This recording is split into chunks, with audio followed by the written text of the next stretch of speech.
Comment gérer un locataire difficile? Premièrement, c'est quoi un locataire difficile? Ça peut être un locataire qui fait toujours ses paiements en retard.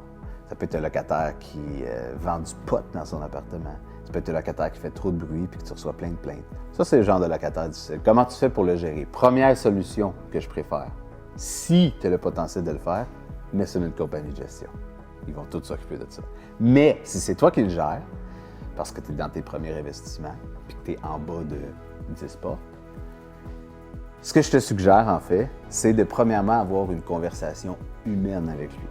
Une conversation où tu vas lui expliquer quelle est la situation, quel trouble que ça l'engendre et comment est-ce que vous pouvez vous arranger à l'amiable.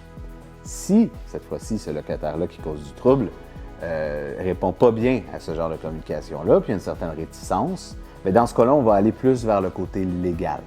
Légalement, tu te dois d'avoir des réglementations d'immeubles qui sont bel et bien écrites et que tu lui as remis avec le bail.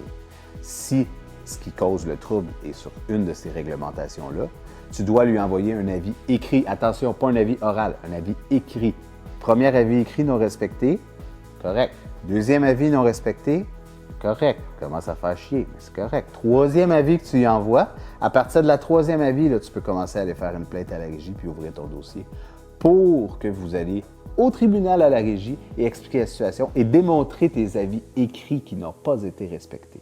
Et ensuite, au tribunal, c'est quelque chose qui va pouvoir s'arranger légalement.